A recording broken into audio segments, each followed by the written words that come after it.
une ancienne maison dans la tradition du chocolat de Bayonne qui existe depuis 1890. Elle a été fondée par les frères d'Aranat. L'idée, c'est de poursuivre cette tradition chocolatière et de surtout rester dans cet esprit artisanal de produits de qualité.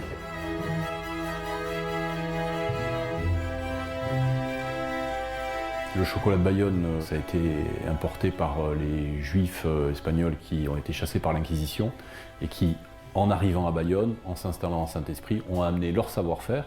D'un côté, un savoir-faire de fabrication, puisque c'était les apothicaires qui fabriquaient le chocolat de Bayonne, et également un savoir-faire commercial, puisqu'ils avaient, je dirais, les filières commerciales avec l'Amérique du Sud. Le chocolat, pour l'époque, était déjà assez fort en cacao. La pratique était d'ajouter des épices plus ou moins forts. Ça pouvait être du piment, ça pouvait être de la vanille ou de la cannelle. Le chocolat, à l'époque, était bu plutôt liquide et sous forme solide plus tard dans le temps. Donc, à partir de cette histoire-là, dans le cadre de l'Académie du chocolat, qui rassemble 6 chocolatiers bayonnais, Cazenave, Daranas, Pariès, qui sont un peu les historiques, si je puis dire, les anciennes maisons, et puis les nouvelles maisons comme Atelier du chocolat, Monsieur de Chocolat ou Chocolat Pascal. Donc on s'est rassemblés, les 6 chocolatiers, on a fait un cahier des charges avec ces 6 chocolatiers pour rappeler un petit peu l'histoire du chocolat de Bayonne, et on s'est créé un petit label qui est les chocolats de Bayonne artisans créateurs, puisque dans la tradition du chocolat de Bayonne, les chocolatiers sont des créateurs de chocolat, des créateurs de goût. Le but est de proposer à nos clients des chocolats qui goûteront nulle part ailleurs. On choisit nos goûts, nos façons de fabriquer, et ça nous permet d'avoir une gamme très intéressante de chocolats qui ont des goûts divers et variés. On arrive à choisir, ou en tout cas à essayer de calibrer des goûts que l'on va proposer donc à nos clients. L'intérêt, c'est d'arriver à avoir une gamme et de trouver le chocolat qui va convenir aux clients que l'on a en face en fonction de ses goûts.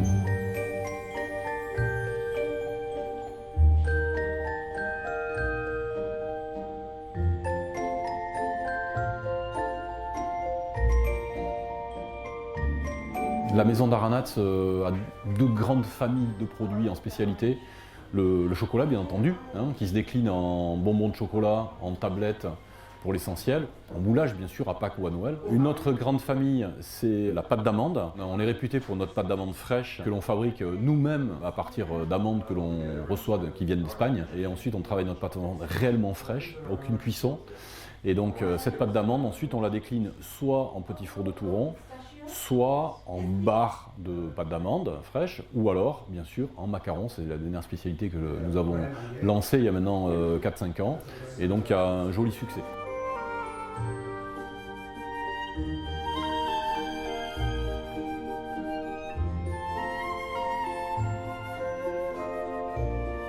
La maison d'Aranat n'a pas réellement de secret. Il n'y a pas de secret de fabrication incroyable. Il y a juste beaucoup de savoir-faire. Il y a une longue histoire où on a travaillé pour bien affiner nos recettes. Ce savoir-faire, il repose aussi beaucoup sur notre équipe. On est une équipe très fidèle et ça maintient le savoir-faire. C'est ça le vrai secret de Daranat. Toute l'année, on travaille de façon intense, à la fois en innovation produit parce qu'on est une maison de tradition, mais ça n'empêche pas d'être moderne. Il faut suivre son temps, et il faut amener des nouveautés aux clients. On a créé par exemple pour Bayonne 700 chocolat, le chocolat, notre chocolat de Bayonne, mais on a également lancé une petite gamme de carrés dégustation. Ce sont des petits carrés pour déguster chocolat où on a créé 6 recettes différentes. C'est un long travail de création, c'est un long travail de préparation pour faire ces produits-là. On a également d'autres projets sur d'autres gammes de produits. On pense lancer une gamme de biscuits pour Noël. Alors, on va commencer par un biscuit simple qui sera un sablé nature et un sablé un petit peu enrobé de chocolat. Voilà, on travaille sur des produits régionaux, donc ça c'est très intéressant aussi, ça nous permet d'élargir nos gammes.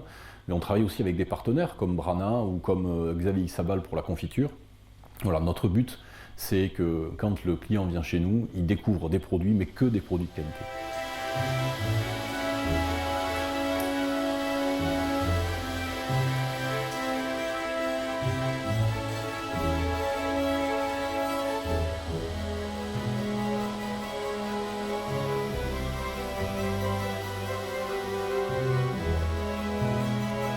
Pour moi, Daranat, ça représente une histoire de famille avant tout, plus que de chocolat. La technique et le travail du chocolat, c'est quelque chose qui est venu après, une fois que je suis rentré dans cette entreprise. Et j'ai fait une formation, j'ai passé un CAP pendant 1 an et demi. Je suis très content parce que j'ai appris plein de choses, j'en apprends encore tous les jours. On ne s'enterre pas dans le passé, dans l'histoire, on regarde voilà, vers l'avenir du chocolat. Et puis c'est vrai que les gens qui vivent au Pays Basque, à Biarritz, à Bayonne en particulier, ont toujours, depuis qu'ils sont enfants, vécu avec ces boutiques dans lesquelles ils aimaient rentrer et dans lesquelles ils aimaient manger. C'est réconfortant, ça rappelle des souvenirs, ça parle à tout le monde. Et voilà, on essaye de proposer un maximum de choses différentes pour que tout le monde y retrouve son compte. Mais en général, voilà, c'est que du bonheur par la dégustation voilà, et la gourmandise. Daranat, c'est 2 magasins au monde, un à Bayonne et un à Biarritz. Le magasin de Bayonne dans lequel on est aujourd'hui, c'est un magasin où Daranat s'est installé, les frères Daranat ont installé leur magasin en 1904.